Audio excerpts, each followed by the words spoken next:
Hello, friends. Welcome to episode 1342 of the Locked On Hawks podcast. I am your host, Brad Rowland, coming to you on a Thursday evening into Friday. And today's show is brought to you by PrizePicks. First-time users have a 100% instant deposit match up to $100 with promo code Locked On. That is PrizePicks.com, promo code Locked On. We also encourage you to make this podcast, Locked On Hawks, your first listen each and every day across platforms: Spotify, Apple Podcasts, Stitcher, YouTube, and wherever you get your podcasts. Today's show is myself and Glen Willis, friend of the podcast from Peachtree Hoops. Glen is very, very smart, has an analytical eye, a coaching background, sees all the X's and O's, and is always fun to talk to, a frequent guest on the podcast, and it's always good to talk to Glen. We'll talk about the DeJounte and Trae partnership, the Hawks defense. We'll have a nice deep dive into how they've been playing defensively so far this season, some Nate McMillan talk as well on the show, and much more. One bit of news here at the top of the podcast, though. The Hawks sent 3 players to College Park down in the G League on Thursday. No surprises. It was the two-way guys, Jarrett Culver and Trent Forrest. They were transferred down there. They'll be back and forth all year long, I would imagine. And then Tyrese Martin, the rookie second-round pick, was assigned to College Park on Thursday. Not a huge surprise there either, because he's not really playing in the rotation, and College Park opens the season on Friday with a home game. So this is one of those spots where the Hawks could, if they wanted to, bring all 3 guys back for the home game on Saturday. So no real reason not to play them. Have some playing time for Tyrese, some development time for all of these guys to join the likes of Tyson Etienne and Chris Silva and Armani Brooks and Malik Ellison, Jared Rowland, Brandon Williams, all those guys on the College Park roster, and worth watching that game on Friday evening as well. So that's all I have in terms of news. And after, you'll hear the intro, and I'll be back with myself and Glen Willis. You are Locked On Hawks, your daily Atlanta Hawks podcast. Part of the Locked On Podcast Network. Your team every day.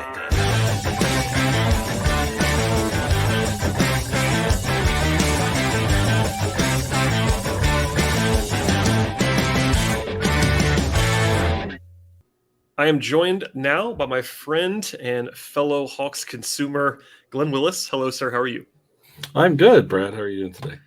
I'm living the dream. I appreciate you doing this in the midst of your busy life, both in the Hawks stratosphere and outside. I listened to you and our mutual friend Kevin Chenard after the game on Wednesday into Thursday. So I know a little bit about what you're going to say on this podcast, I suppose. But I do appreciate you coming on. It's been a little while. I try not to bug you too much ever, but especially with the season going and talking to Kevin and all that stuff. And your content is always there, though, and I appreciate you coming on. Yeah, I mean, hopefully I can think of more to say than I'll fill 25 minutes with Kevin. So hopefully we'll get into some new stuff. Because we're reflecting on their most recent game, as is typical, I think we will hit on some things, but hopefully some new and things, and hopefully we can expand on some things too. Yeah, I have the same problem where I obviously recorded on my own for 30 minutes after the game on Wednesday. So it's like, all right, don't repeat myself too much. But honestly, not the main reason I brought you on, because I always want to talk to you about the Hawks. But the thing I wanted to touch on more than anything, and in part because I've kind of neglected it, not on purpose, but not having gone deep in this, is kind of the defense. And I really trust your eye on what they're running and kind of how we can get into how this is all, because most of the attention, as you well know, has been on Trae and DeJounte, and I've talked about the shot profile, and there's lots of stuff to talk about with the offense as well. But defense is a little bit more nuanced, of course, and also they were terrible defensively last year for most of the season, and this year they've been maybe a little bit better, but not like they've been lighting the world on fire. So I'm going to leave it open here at the top. What have you made of the defense so far? Because we're 8 games in, 10% of the season is over, and there's little things that maybe have been better, but certainly some questions still to be answered on that side of the floor. Yeah, it's probably the most interesting to me. I remember before the preseason started, and you kind of think to yourself, what could we learn from preseason? And I always think the defense is where you're going to get the most. Typically what you see them run in the preseason is what they're going to stick with, because I don't know if most listeners know, but teams tend to stick with a fairly consistent kind of scheme across the whole season. It's hard to just switch up an entire scheme in the middle of the season. But in the preseason we saw them chasing over screens, very little switching, and they weren't bringing their bigs up all the way to the level of the screen. So I wouldn't call it a traditional drop. They're getting up in a semi-support position with their bigs, but still mostly kind of drop principles and those things. And that caught my interest because they have got players on the roster with the shift towards more defense, as Landry Fields has talked about, in the offseason. Justin Holiday, Aaron Holiday, some other additions as well, being able to kind of navigate screens better. And so that's the scheme they've brought into the season. What's interesting about that is you throw into the mix a guy like DeJounte, who likes to gamble for steals, which is very helpful. He's very disruptive and creates nice, easy points there. But on the flip side, when you gamble and miss, and sometimes even just kind of the tendency to gamble, creates the potential for a breakdown of structure with the rest of the defensive unit. And so I think, being a handful of games into this season, I don't want to become too concerned that things seem a little disjointed in the aspect of what DeJounte's bringing. Aaron Holiday gives you some of that kind of free safety kind of play as well, and has some positive impact with it. Both of them do. But when you're early in the season, you're trying to establish kind of a set of fundamentals. You're going to rely on game to game to game. The dynamics that those players that can be disruptive can sometimes detract from the one goal of trying to get to a really stable, consistent set of principles that you execute. That's what I feel like I'm seeing so far this season. Yeah, and you mentioned it with Landry in the comments. We talked about it a lot in the offseason as well, but they clearly were trying to fortify the defense. They didn't overhaul things. They brought a lot of guys back. It's still a Trae Young-led team. It's still a lot of the same personnel up front. You got Collins is back, and Kongwu and Capella and Hunter, but they did make some adjustments. And Murray was kind of a two-sided acquisition, like they wanted his offense too, but they definitely improved the defensive personnel talent-wise, with the exception of losing DeLon. Like, losing DeLon does matter, but everybody else that they kind of went out and did that was kind of on that side of the floor. And I think the results have been, again, a little bit better. Like, it's a very small sample size, but they're allowing like 113 per 100 so far. That's below average. It's not good, but it is better than it was last year. And really, I've said this a lot. I actually want to know what you think about this too, as sort of a theory. I kind of think their defense so far has been maybe better than it seems. Not only, but in part because they had a couple of games on offense where they gave their defense like kind of no chance. That Toronto game is the obvious example where all the turnovers and all the fast break points and all the live balls, like, they kind of had no chance in that game to get stops for the most part. Like, they didn't play very well defensively in that game, but at the same time, like a 140 defensive rating was not really earned by the defense in that game. It was more, and that's how it always is. Like, it's important. I'm guilty of this too. We have to remember that offense feeds into defense. Defense feeds into offense. Like, you have to be able to get stops. You have to be able to maybe make the other team go against a set defense more often than not. But I wonder how you see that relationship so far too, because the offense is what it is. It's been pretty good, not quite like dominant so far, but how do you think that has sort of affected the defense? Because it's the same guys, but there's that relationship that has to kind of get settled in too. And if they're not playing as well in offense, especially in ball security, that can be really harmful to the defense. Yeah, and especially with the sample size we have here in the small, just a cut, right? Yeah. Well, an outlier like Trae turning it over 10 times against Toronto is going to give you have a statistical impact really with the sample size. I was doing, I've more of a kind of a coaching approach to watching the game, but I always like to look at stats too and see if what I think I'm seeing is supported by the stats. And I noticed today they give up the 9th most points off turnovers in the league. And I think there's a couple of games that probably kind of jump out at you there and such. I don't know why I would think they're not going to be secure with the basketball equally to the point they were last year. I think they do miss DeLon a little bit. He's a more experienced, a better ball handler than Aaron, but that should be on the margins, right? But I do think the lack of shot making for stretches, the turnovers, especially at a couple of games, has created exactly like you pointed out there, a situation where for stretches they are not able to get their defense set.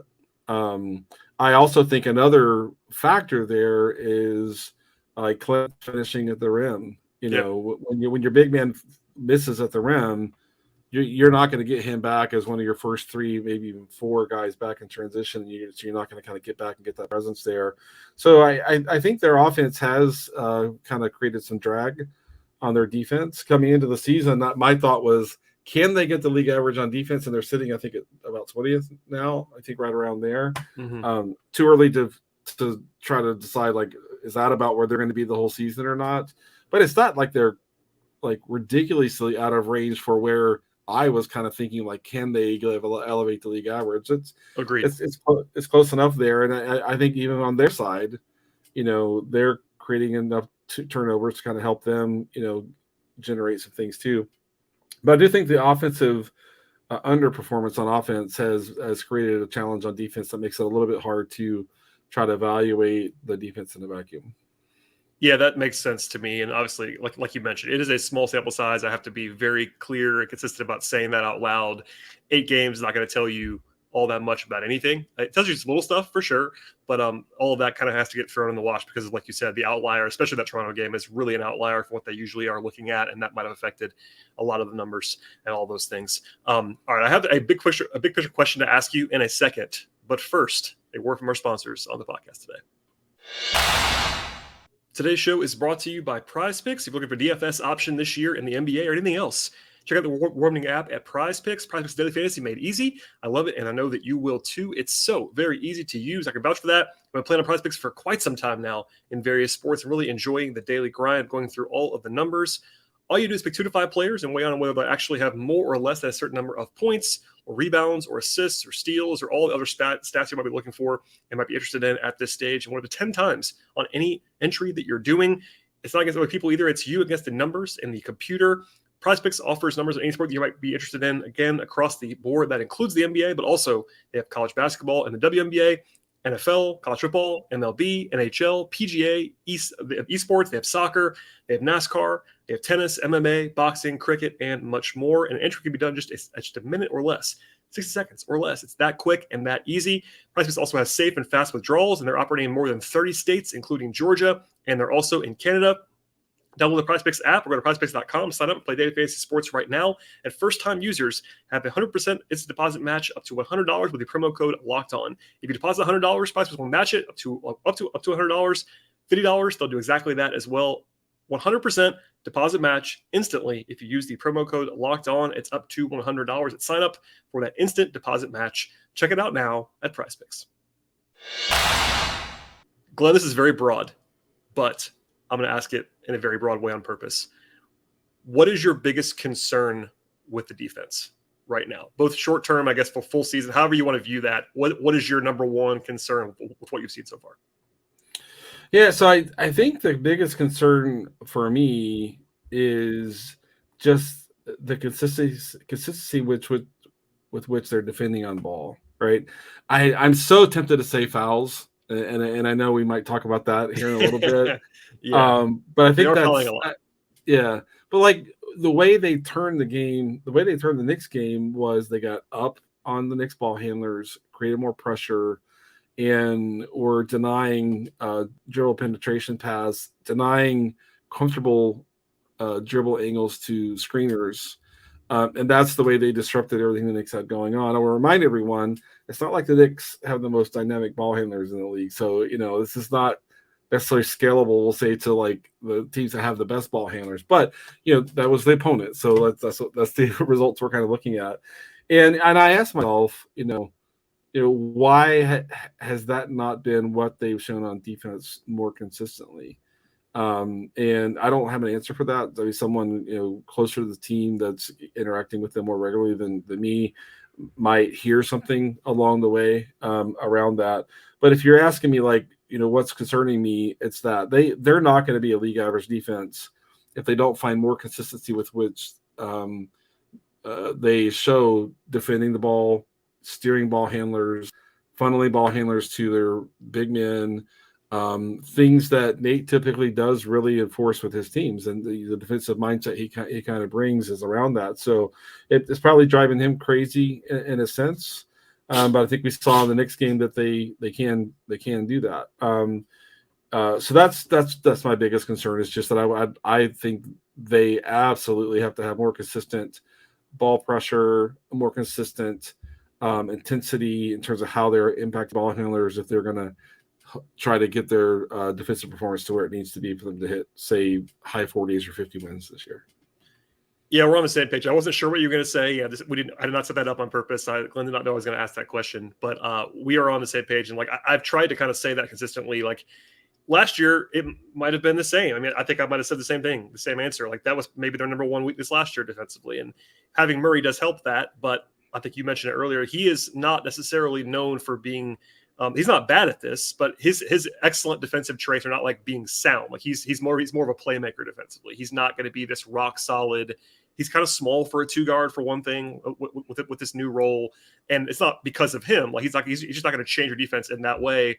And I do think that they really are going to have to make life a little bit easier on the back line because this, like anytime a team is getting free lanes to the rim, short of maybe prime Rudy Gobert, like nobody's going to be able to make all of that go away. Like, Clint is maybe a half step slower than he was 2 years ago. Onyeka is not quite at that level just yet, but nobody can fix what they're doing so far for the most part at the point of attack. Like, and because of the way you have to watch this stuff, and I'm not picking on anybody's watching habits, but like if you're just kind of casually seeing guys take layups or guys getting to the rim, like you might think it's a big problem, but in my mind, it's kind of been a perimeter problem. It's not been the bigs doing anything wrong defensively. Like they could maybe be better across the board, but that's my answer too. I mean, maybe you could say so far the defensive glass has been a pretty big problem, but given where they've been the last few years, like they've been average or better the last 2 seasons on the defensive glass to the point where like I don't worry too much about that. It's been a problem so far, but the point of attack defense has been maybe the biggest team issue the last 2 years. Like because offensively there wasn't enough, it wasn't anything that was on that level last year, and because it's more of a continuation from last year, I'm on the same page with you. Like that's got to be my number one concern too, and they just haven't shown the consistent ability to change it. Like maybe they can, but we're not there yet. Yeah, and this team, which is a little different from last year, should be able to perform better. They have better personnel for sure to do it. No right. question. So for sure, but there are other like nuances too. Like they're not playing drop coverage, but they're actually getting their bigs up to the point of the free throw line, if not a step above the free throw line for like middle ball screens in the middle of the floor, which typically is a little higher than where they were last year. And I think that's one of the things that's playing into the defensive rebounding issues is that Clint and Onyeka are playing further from the rim in their support positioning around that. So that means other people have to help rebound. And that's going to be, Hunter and DeJounte should help all season long. He's a wonderful guard rebounder. So I too think that problem is not going to be kind of the size of the problem it is now. But if we kind of go back to 2 years ago when Nate took over mid-year, a lot of red scheme, which is 1-3-4 switching, a lot of scheme variation across kind of the season. And it looks to me like Nate is going to go back to your traditional work over screens, don't switch. The big man is going to have a specific kind of depth to provide a specific kind of support in a specific spot. And you're going to expect the players that are 1 pass away from the ball to load up towards the ball with the right spacing, players 2 passes away from the ball to present near the lane. And Nate is going to kind of drive that as being like, that's 80% of the things we need to do to be successful. If we can nail those things, those basic things, we're going to get the defense that we need. But if players are not fighting through screens, it breaks down. If players are not getting their defensive spacing when they're defending off the ball, it's going to break down. So that execution has to be, just so. And that may call for a guy like DeJounte to fight his instinct sometime, depending upon situation, opponent, and things like that, right? There are players who, like on one end of the spectrum, Draymond Green, who is calibrated and precise in every single thing he does, is read-based and decision-making on the fly. DeJounte is more like a Russ Westbrook, where he's going to have an instinct like, oh, I feel like I can get a finger on the ball here. I'm going to go for that, even if I'm vacating my primary responsibility to do that.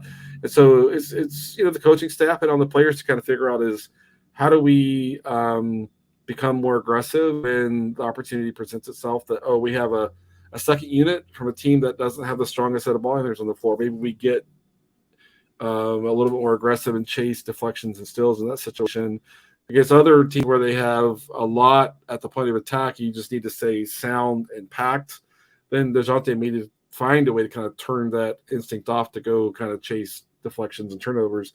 And so it'll be interesting to see kind of how that settles. But they moved away from a lot of the 1-3-4 switching that they used to run. Even into last year, they were doing a good bit of it. And then we saw last night them play zone for like more than 2 quarters, right?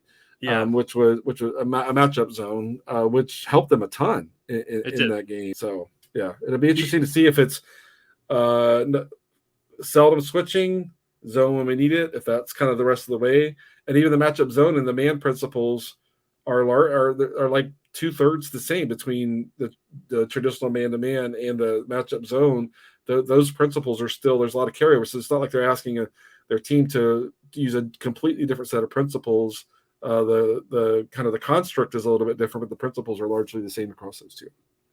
Yeah, and there's some noise in the matchups too. Like I can already think of 2 games where Toronto and Milwaukee, they had their center guarding arguably like not a point guard in Siakam or Giannis, but like the main creator of the other team, and the center was on them for half the game. Like Capella's guarding Siakam at times, and it's a weird situation for the rebounding situation. But I'm glad you mentioned the switching, because Nate kind of said a few times in the preseason and at practice and things, like he mentioned switching, and they talked about switching like kind of a lot, not a ton, but I was expecting, because of what he was saying, honestly, on the record, like nothing that I heard behind the scenes. Like I thought they might switch more, and they've switched less, to your point. So maybe it's matchup based.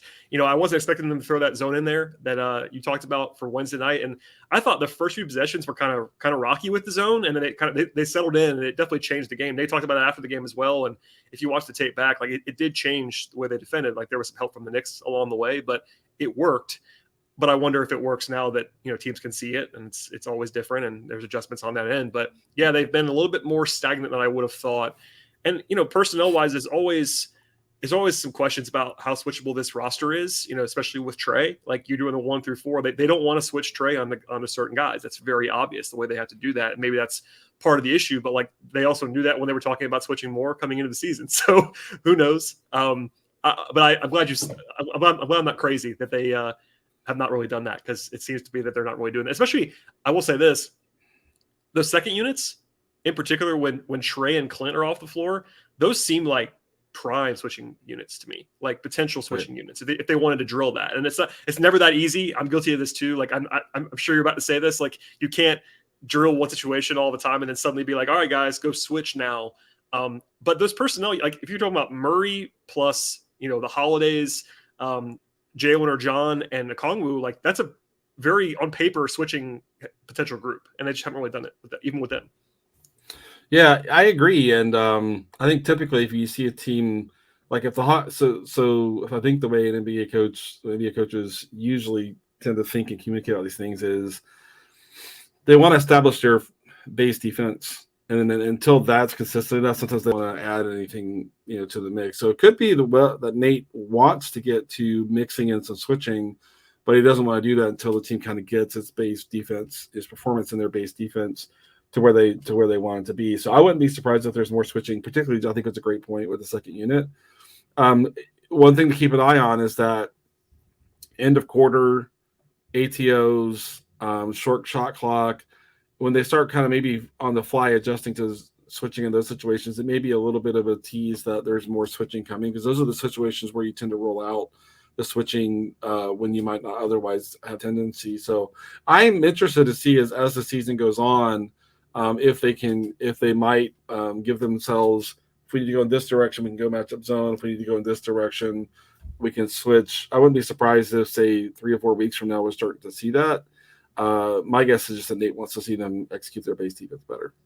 Yeah, that definitely sounds like something Nate would want to see. Nate likes to see his principles, and we'll come back to that in a second. I promise. Glenn had a very interesting thread on Twitter on Wednesday that we're going to talk about in a moment. I promise you all. But before we get to that, one more break to hear from our sponsors on today's podcast. All right, Glenn. Before we get to Nate, I do want to ask and sort of go back to what we talked about a second ago about the fouls, because you mentioned it and so did I, and we never came back to it. They're fouling a lot more. And, some of it's officiating, I think. You and I are not the biggest bang the drum about officiating guys, I don't think. But I think the Hawks have not had the friendliest whistle so far, especially DeAndre Hunter in particular. But what do you make of it? Because, they're bottom 5 right now in free throw rate allowed. Like they're fouling a lot, and guys are getting in foul trouble. And in previous years, that was not like an elite strength of theirs, but they kind of were always above average in avoiding free throw attempts and all that stuff. Like, is it just a sample size thing, or is there something different that you're seeing as to why they're fouling more? Well, I mean, I have a theory, I guess. So I'll throw this out. It'll take more time to see if this proves out. But last season they basically became reliant on kind of Clint and Onyeka kind of bailing out possessions because they couldn't hold up at the point of attack, right? Yep. And they looked to me like a team that is being challenged to do better at the point of attack and to stay in front of your guy, to contain your ball handler, to steer your ball handler towards the help with the where the most effective help is. And it seems like, I don't know if this is totally true, but it just seems like in my memory, the way last season Nate was just like, yeah, we're never going to do that. This team can't do that, so we're going to. Yeah, I think he gave up. I think honestly, maybe not that specifically, but I'm actually with. I think he really did kind of just say like game 50, like, all right, guys, you know what? We're just gonna have to figure it out because it's not gonna change. Yeah, Bogey's knee is not in great shape, and we're playing Trae is Trae, and all these things. Right. Yeah, exactly. And so with this roster, my theory is I think he's back to like. And it must have driven him totally crazy last year, knowing what Nate values, right? Yeah. To get back up to a point where it's like, okay, we're going to get back to being impactful at the point of attack, and where this team doesn't have a ton of recent reps, doing that because they didn't emphasize it last year. Now this is a different roster, so to speak, but remind ourselves, Justin was on the Kings last year, one of the worst defensive teams in the league, also. Yep. Aaron didn't play a ton. In Phoenix last year, right? And so, guys are coming into a different situation. It's in some cases kind of even coming back into the rotation, but they just look to me like a team that is being asked to execute and perform to a standard they haven't been held to recently. And they just probably need some time to kind of acclimate to, this is what it's like to defend this close to the ball handler. This is what it's like to get up into the ball handler space. Where are my hands safe? Where are my hands not safe? How much do I need to move my feet? How much do I need to kind of sit and slide? And those are just defensive kind of fundamentals that, to your point, I don't know if it's fair to say they gave up, but it was de-emphasized, at least. And so I think they're reacclimating to this, getting back to trying to be impactful at the point of attack. And I think it takes reps to kind of get a feel for what's being called, what's not being called, and what different kinds of techniques are going to kind of keep you safe versus not. I think DeAndre has gotten a pretty rough whistle, but I think if that's the only thing you take away from kind of looking at a problem area, you're not serving yourself very well, and you have to go beyond that. And so I think it's a matter of they need reps, and I think the more consistent they are at being assertive, defending at the point of attack, they're going to get those they need, and hopefully kind of develop some feel for how to better navigate officiating. Yeah, and I'm kind of poking fun about the Hunter thing. He's just the one guy who's had his individual fouls go through the roof. I think I'm looking at it now. He's averaged about between 3 and 3.5 fouls per 36 minutes in his career, and this year it's 5. So It's a small sample, but he's been in foul trouble 3 or 4 times already this season. So it's a notable thing. Collins has been fouling a little bit more as well. Jalen has been a higher foul player than what he was replacing. Gallo didn't really foul at all, and now Jalen is fouling like a young guy does. Justin Holiday's an aggressive guy. Aaron's the same thing. They're all. It's some of it's personnel. It really is. Like Kevin Huerter is a much more. Well, I think we both agree he's probably an underrated defender. He's not going to get as many fouls, as many like aggressive decision-making fouls that Aaron or Justin's going to get to. So little things. Yeah. Jalen's a young guy trying to play defense. Gallo. Yeah. I mean, Gallo last year at times reminded me of like Teodosic his last time through the league, where you're watching him play defense, and he could almost imagine he's saying to himself, "At least I can not foul." Right. I'm not going to. I wonder what percentage of. Yeah, I wonder what percentage of Gallo's fouls last season were take fouls, like the intentional, grab at midcourt foul, because he always did that. Him and Bogey both did that a lot. Now it's outlawed, of course, but Gallo didn't foul except for that, really. But anyway, and Okongwu's still got work to do there. That's been well trod land, but he's still fouling a lot. He's not fixed that problem, at least yet.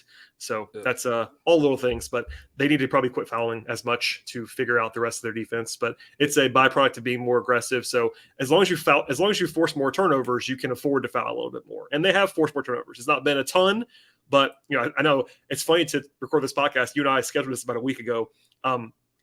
this coming out on the heels of Wednesday when they probably had their best havoc creation game in like a year against the Knicks. They were just like DeJounte's changing the entire game with 6 steals. And it feels weird to say all this stuff now after that game, but that was the outlier. I think you can't expect that to happen all the time. Yeah. And we'll see if some of that sticks. We'll see if they are able to carry some of that or not. I know Hawks fans who watch every single game are probably feeling dubious that the good defensive habits are going to stick because it's been such a challenge for them to kind of get that there. But we'll see. And to the other manifestation of the fouling issue is that the best way to create a challenge for yourself on offense is to put your opponent on the free throw line, because that's their best opportunity to set their defense. And so the Hawks being 10th in offense right now, I think a part of that is related to kind of fouling and letting their opponent set their defense more frequently than the other probably would if it weren't for all the free throws. No, I agree. Quickly, because I feel like I'm contractually obligated to ask you this question before we move on to Nate. Do you have any thoughts about the early returns of the Trae and DeJounte offensive pairing? Because Trae's not been super efficient so far, and I've seen there were lots of hot takes last night about how this is DeJounte's team now after one game and all that stuff. But I saw the eye roll there, Glenn. It was good. But no, in a more serious way, Trae's not had his best stuff for most of the season. I think it's more just noise than anything else. But I wonder how you feel about the offense, not necessarily just like super detailed, but with those two guys in particular, because they get all the headlines and how it's all working so far. Yeah. I want to give a thoughtful response, but the eye roll is mostly I hate how it seems like every fan base ends up like say, okay, so we have to pick a guy and we're going to be pro the one guy and anti the other guy. It's like either team Trae or team DeJounte, and it's like no need for that at all. Plus, that approach doesn't help the team. That you need them both. They're the two best players on the team. So they're the two best players, and even they Trae forever. We've been wanting to see what he was going to look like with Trae having another guy next to him. Right. They're both saying the right things in public. They seem to be getting along very well. Like there's no issue whatsoever. And DeJounte has maybe the best game of his career. I don't want to say that definitively because I didn't see all his games in San Antonio, but he was really breathtakingly good last night. And Trae wasn't. So it's like, all right, now DeJounte has the crown. He's the best player on the team. So no, it's all just kind of funny to me. But I wish I could stop it from happening, but I know I can't. It would be futile, any energy into that. But no, so for me, I was looking at, and I put a couple of tweets out before we jumped on here around their drives. Trae and DeJounte were both basically top 20 in drives on volume, efficiency, generally speaking, last year. Trae didn't have anybody else on his team last year driving the basketball. DeJounte didn't have anybody else on his team last year driving the basketball. And it was sort of like they could consume whatever space that they wanted to for their drives. And so I think there's still some time needed for them to figure out, okay, if I'm Trae, how do I support DeJounte when he's driving the basketball? How do I create spacing? How do I help him get to the angles he likes to use to attack, which is different. DeJounte tends to prefer a little bit of a angle where Trae still likes to attack, down the middle, and vice versa. When Trae has the ball and he's driving, how does DeJounte kind of help him? So I'll keep this brief, but what they're doing reminds me so much of the Kyle Lowry, DeMar DeRozan teams in Toronto when Dwayne Casey was the coach there. And what Dwayne Casey would talk about constantly is that he wanted his team to attack specific angles. So each three-point break down to the rim, that's the angle that Dwayne Casey wanted those guys to attack. You rotate the basketball, attack that seam for the defense can kind of get back. And Trae and DeJounte are not really kind of creating that weak side seam for one another yet. And that's where I think the most opportunity would come if they can kind of find that that syncopation, if you will, kind of with how to kind of set to what they're running. Stress the strong side of the defense, rotate the ball, create that seam on the backside. They are not creating that opportunity attacking the weak side seam at all yet. And now, I have to say, DeRozan and Lowry, it was like year 3 they had mastered that. We're killing teams with that technique. So 8 games in, it's not fair. But that's something I look for them to start to emphasize, is to create that weak side seam, attack it, and go. Part of that, too, is that we're still seeing some examples of where Clint and Onyeka are like, do you want a ball screen or do you want me to get in the dunker spot and give you the space to attack? They're feeling kind of early shot clock situations out in that sense too. So, Trae and DeJounte are both awesome attacking with drives.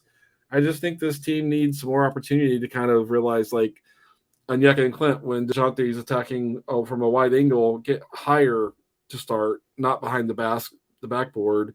With Trae attacking the middle, Trae wants his bigs behind the defense all the time. It's a different setup, and it's a different way to support the person that's driving. And so, for me, it just kind of comes down to that. How do they support one another, and not kind of be, I'll use the word lazy and say, well, I'll just do my thing when DeJounte's off, or I'll do my thing when Trae's off. They've got to absolutely maximize when they're both on and create that stress on the strong side, create that seam on the weak side, create the opportunity to attack that and make a ton of the attack. That is not manifesting yet at all, and that's, I think, the threshold where they're going to take an offense back to kind of a scary level to me. Yeah, on one hand, the fact that they've been able to maintain a top 10-ish offense this season, with Trae having his worst shooting season since he was a rookie so far, and all of what you just said about how like they're clearly not settled in yet. And that's, by the way, that was expected. Like people like you and I and Kevin and others, like no one should have thought this is going to hit the ground running with those two guys at full capacity. And they said this too. Like even Nate said it. You know, DeJounte and Trae are both very confident guys, but they didn't like run from this. Like it was going to take a little bit of time for those guys to figure it out. They're both. It's not just Trae. They're both in situations where they're not comfortable. Like they're not used to this. DeJounte's been the guy in San Antonio the last 2 years, and when he wasn't the guy, he wasn't really a guy. He was a defensive specialist early in his career. Like he wasn't supposed to be this guy, and credit to him for becoming it. And Trae's never had this guy next to him. So, I mean, there's that broad example, and then there's what you're talking about there. Like there's ways for them to attack. They have to figure out the chemistry with the bigs is a really important one too, especially when they're playing together, because they've done it, I think, smartly. They've paired Clint with Trae, and they've paired DeJounte with Onyeka a little bit more intentionally to try to find some chemistry on both. I mean, obviously Trae and Clint already have it, but that's a good idea, I think. But they have to figure it out. Particularly, I think the two of them and Clint have to figure something out because of Clint's shortcomings on offense, like his finishing. You talked about at the beginning of the podcast. You and I both like Clint a lot, but like he does have some shortcomings on offense now. It's kind of undeniable. And with Murray, he's not like a spacer to the corner. Like we talked about all this stuff, but it was always going to take time. And that's why I have really no concern. Maybe small things here and there, but in terms of like, if they've been awful so far, I'd be more worried. But they haven't been. They've still been able to be pretty good despite clearly not being 100% dialed in yet. Yeah, for sure. And it's funny. I think back to when Harden was acquired by the Sixers last year, and the first thing like Embiid and Harden were doing immediately was attacking that weak side seam. Harden is a veteran. He's mastered offensive initiation and setting everyone up exactly where he wants. Trae is, I think, heading in that direction. Trae will tell guys, like, you're in the wrong spot in the other corner, and things like that. DeJounte isn't that kind of personality. It hasn't been in a role where he's dictating, like, the entire kind of team. It's funny because I think another aspect is stylistically their difference. Trae works through his reads quickly. He's a fast processor, no doubt about that. He's on offense. He's like a Draymond to me, a Draymond level processor, sees everything. But he wants to let the defense kind of make choices, read it, and then counter what the defense does. DeJounte just wants to go at the defense, Yep. And you see it when Trae is off. And then you and I talked about this a little bit offline, where like when Trae is off, he just relentlessly attacks. And that's another layer to this to me is, can Trae and DeJounte figure out a way to work together that makes DeJounte feel like he can do more of that when he's on with Trae? And so I think it's honestly constructive that they're giving each other a little bit of space right now to sort instead of kind of really forcing their style on the other.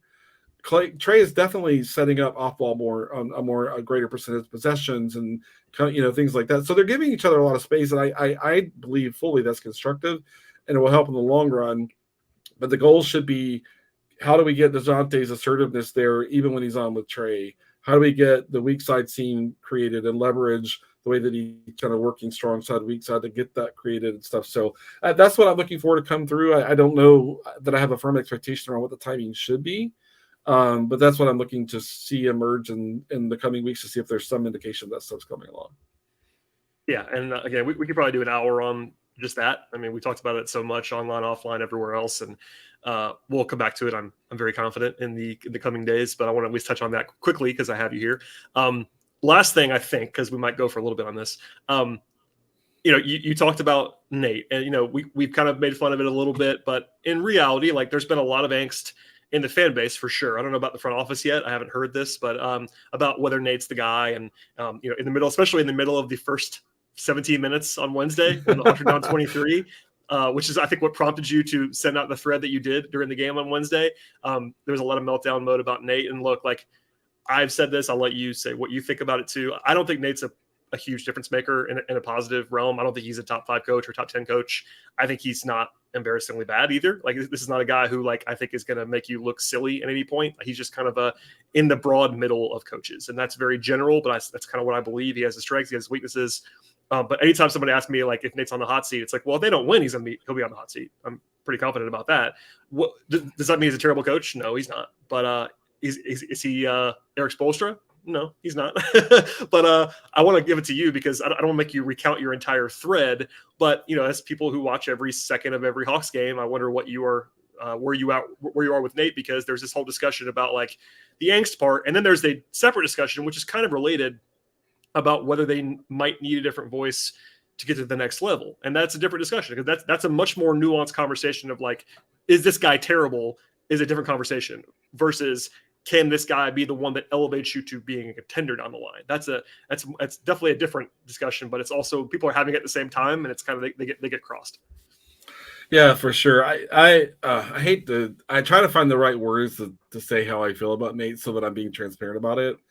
I'll say that Nate's not the style of coach I would pick if I were picking a coach for my team, right? I would want someone who's a little bit more, and the word I used on Twitter last night was a little bit more of a solution-oriented coach. Like, my team is struggling. Can I figure out a scheme adjustment or a wrinkle that I can give them to help them kind of unlock and the obstacles they're encountering right now? Nate is just not that. He's never been that. He's never going to be that.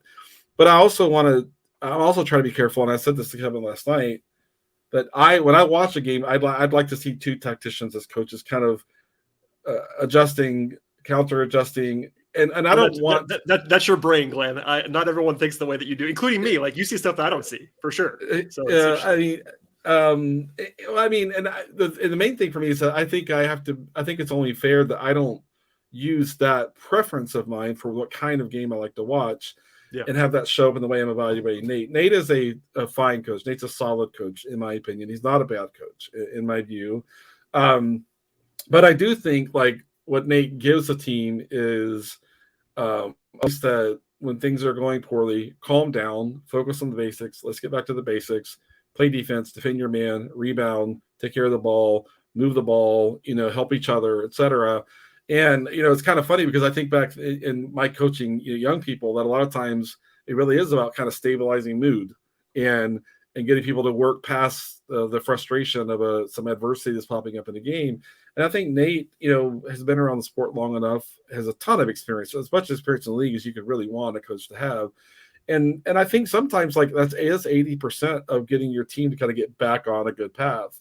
And I use kind of Nick Nurse as an example of a very much of a solution coach that will go triangle 2 to box on 1, the man switching to base. In 8 possessions, he'll work through all of that. Nate's just never going to do that. It's hilarious to me that basically putting that thread went to a matchup zone on the fly as an adjustment that worked.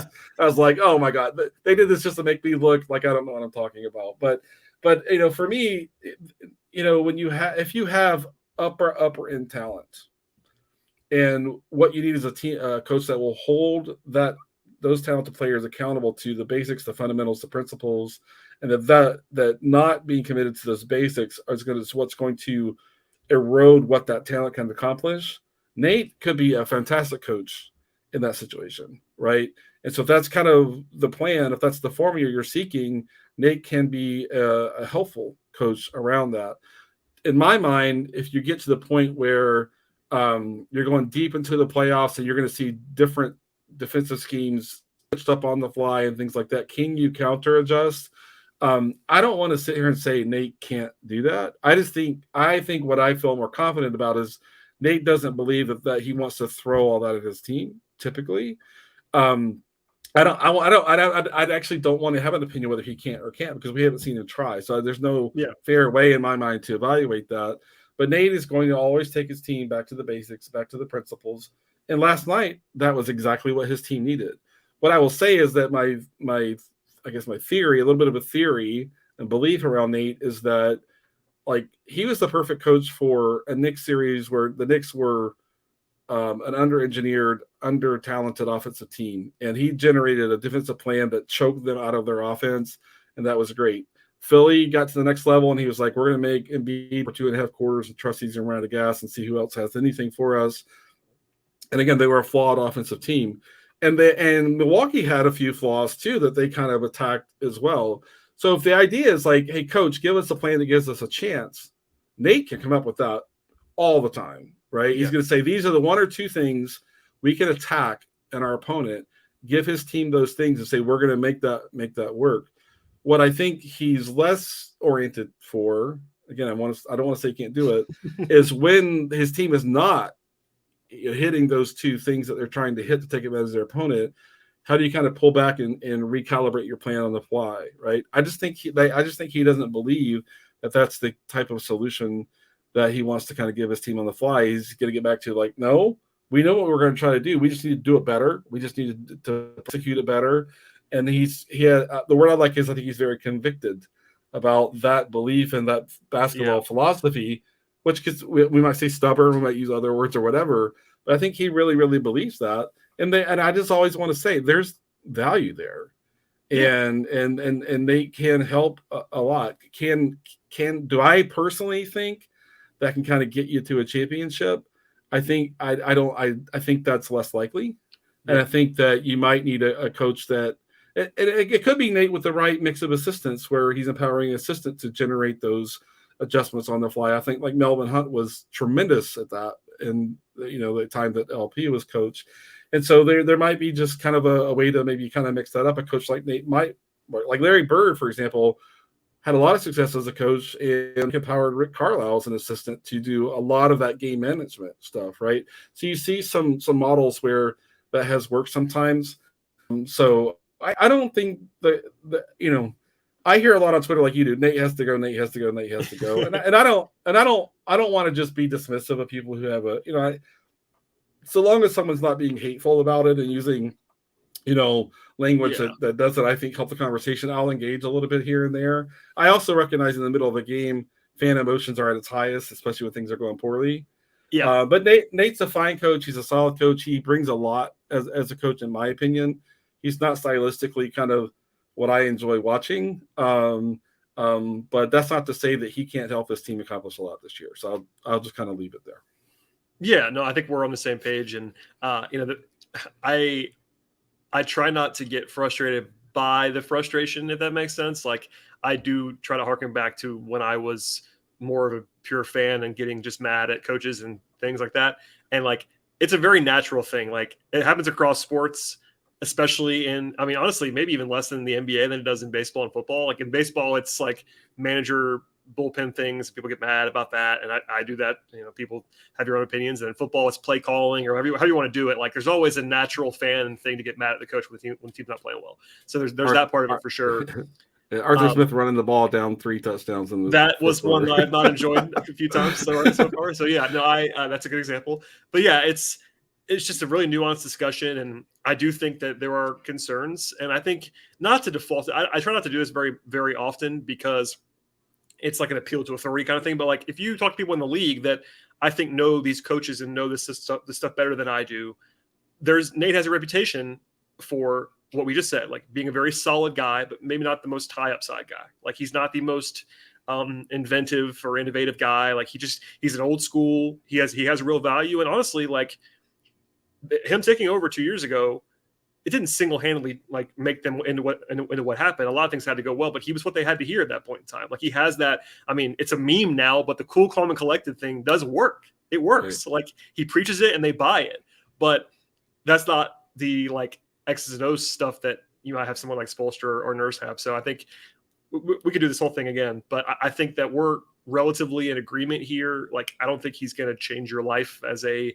tactician compared to other NBA coaches, but he's fine. He's just, he's fine, and he's got strengths, and he knows it. And he's maybe old school is the wrong phrase, but it's one that I always have in my head. Like, he's just like, he's very, I'm using, if you're not watching on YouTube, he's very level. I think he prides himself on that too. Like, I think if you get him in a candid moment off the record or just away from the microphones, like, I think he likes being the stabilizer. I think he likes that.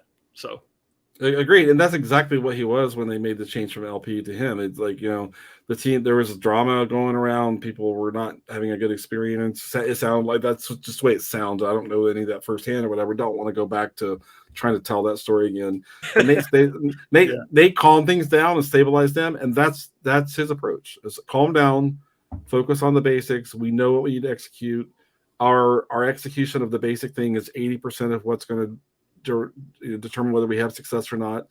And there's a lot of truth in that. There really is a lot of truth in that. And so even if he's not stylistically the kind of coach I most enjoy kind of watching, having an impact on the game one way or the other, then there's still a lot of room for him to be helpful to have. Their organization at some point had to think about if a different type of coach to kind of get them to another level, potentially. I mean, probably is the answer. Right. Right. And that's the way it works. I mean, I know you know this stuff. You've been following this stuff even longer than I have. Like, how many coaches in the NBA take the team the whole time, all the way through, and they stay for a decade? Like, that list is very, very small. Even right now, how many coaches have been entrenched in their jobs for more than 4 or 5 years? It just doesn't happen very often. Even for good teams, like, they change coaches. I mean, I could give examples of this all day long.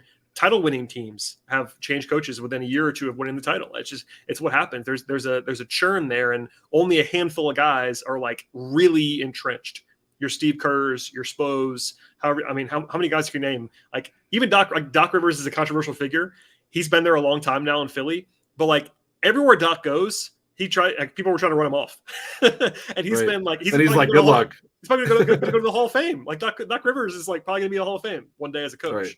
And it's like, and if you look at the patterns around the league, just to your point, like, Charlotte had Steve Clifford for a while, and they're like, okay, we need like an offensive innovator, and they went and got Borrego, and Borrego had some good impact on offense, but there were some other areas where the team just wasn't performing the basics, and so now they're back to Clifford, kind of bringing in some stability and kind of getting the basics in place and the fundamentals in place, and they might, if LaMelo is a perennial all-star, before too long, they might be back at trying to find the coach that has a different kind of style. Exactly.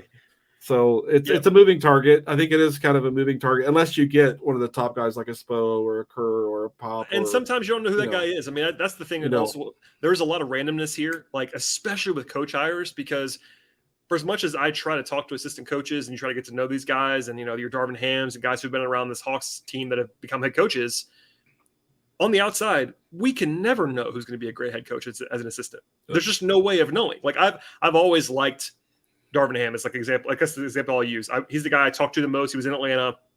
I always thought he'd be a good head coach. But until you do it, nobody knows. Eric Spoelstra was a video guy.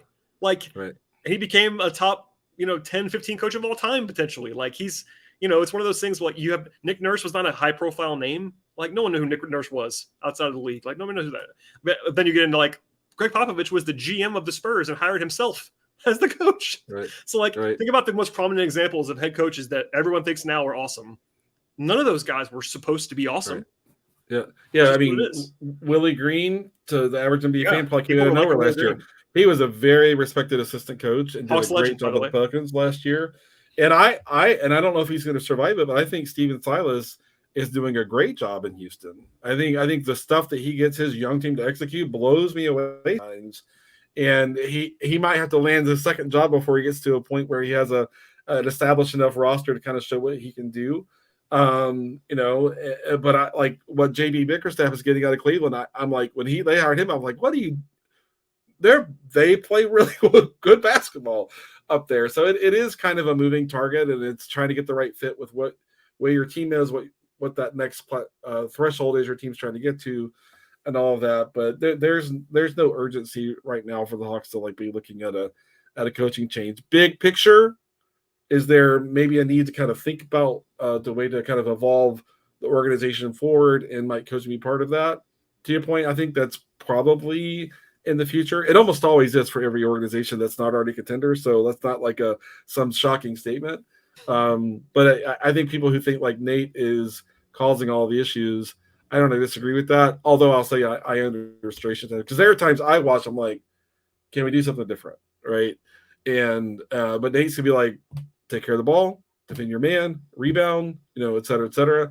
And I have to say, like, even thinking back to my own coaching background, it's like when I'm trying to get my team to kind of clean things up, it's like I'd often throw a new idea at them. I'm like, no, just do the basic stuff better. And there's a lot of value to that, and there's room for that kind of coach to be effective. So we'll see if the in-game adjustment, like the matchup zone against the Knicks, starts to become something that this coaching staff as a team can kind of manage through in games. I would be thrilled and be attracted to getting to watch that a little bit more often. But again, I don't want to put my personal preference into kind of the formula I'm using to evaluate the coach. I think that's unfair.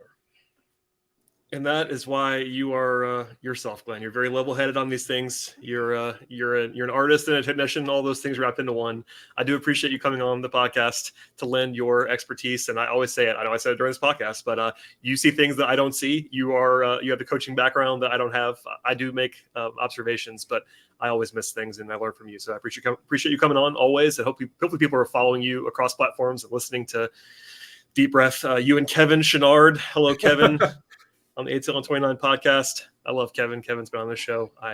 Kevin and I spend a lot of time together from the months of October through the months of May. In fact, the Hawks have a 4-game, 6-night stretch at home coming up, and Kevin and I will be side by side for most of that. So pray for me on that one, Glenn.